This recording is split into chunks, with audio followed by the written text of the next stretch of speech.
this happen? And when I think about how many Americans were killed in New York City, and believing as I do that this thing was a setup job, this is a textbook operation that Nazis used, and they've used it over and over again. America has been suckered in one more time.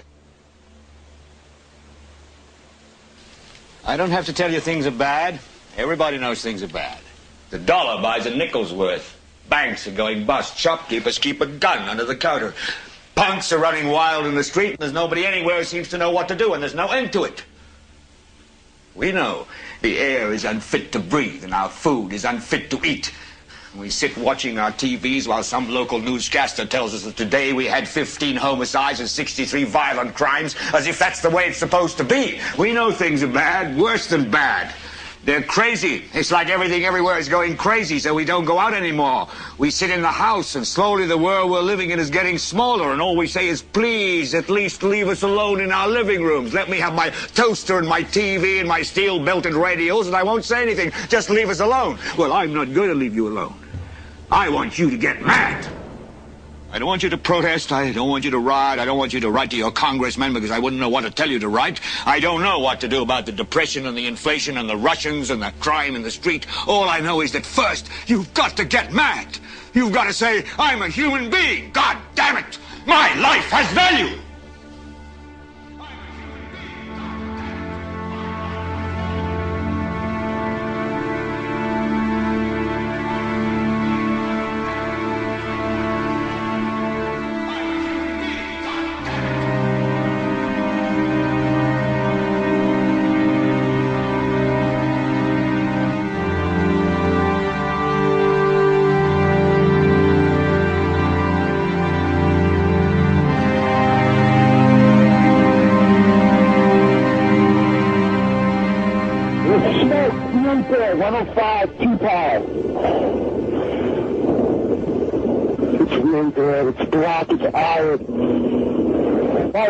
I'm all right. I called her and said I was leaving the building. I was fine, and bang.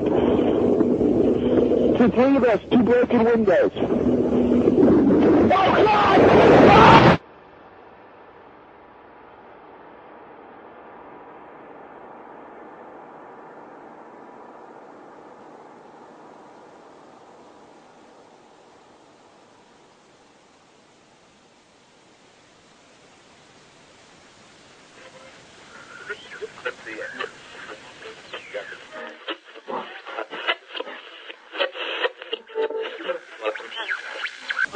When hostilities commenced in Europe in 1939, it was realized that the American people had no intention of entering the war.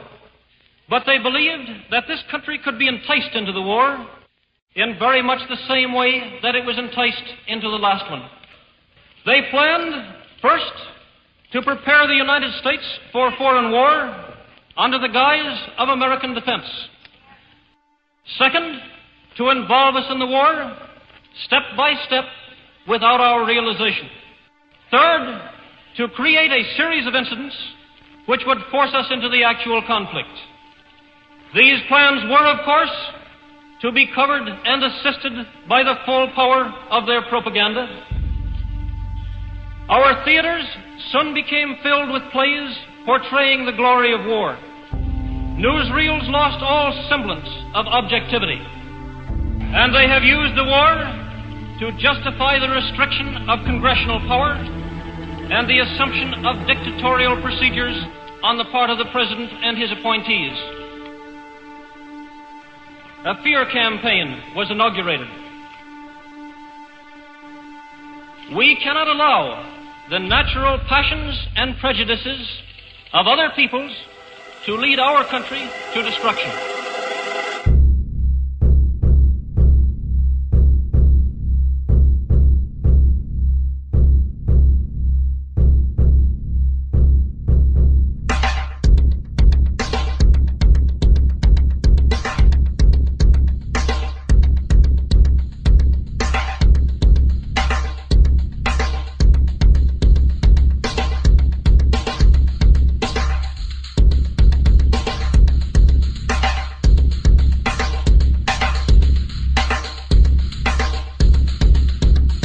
1775, the American Revolutionary War began as the American colonies sought to detach from England and its oppressive monarchy.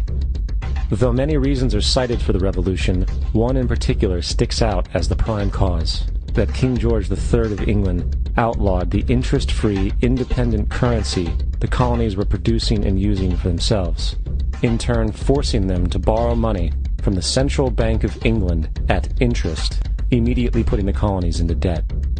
And as Benjamin Franklin later wrote, the refusal of King George III to allow the colonies to operate an honest money system which freed the ordinary man from the clutches of the money manipulators was probably the prime cause of the revolution. In 1783, America won its independence from England.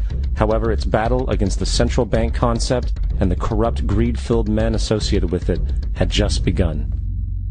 So what is a central bank? A central bank is an institution that produces the currency of an entire nation. Based on historical precedent, two specific powers are inherent in central banking practice: the control of interest rates and the control of the money supply, or inflation. The central bank does not simply supply a government's economy with money, it loans it to them at interest. Then, through the use of increasing and decreasing the supply of money, the central bank regulates the value of the currency being issued. It is critical to understand that the entire structure of this system can only produce one thing in the long run: debt. It doesn't take a lot of ingenuity to figure this scam out. For every single dollar produced by the central bank is loaned at interest. That means every single dollar produced is actually the dollar plus a certain percent of debt based on that dollar. And since the central bank has the monopoly over the production of the currency for the entire country, and they loan each dollar out with immediate debt attached to it, where does the money to pay for the debt come from? It can only come from the central bank again, which means the central bank has to perpetually increase its money supply to temporarily cover the outstanding debt created, which in turn, since that new money is loaned out at interest as well, creates even more debt. The end result of this system without fail is slavery, for it is impossible for the government and thus the public to ever come out of the self-generating debt. The founding fathers of this country were well aware of this.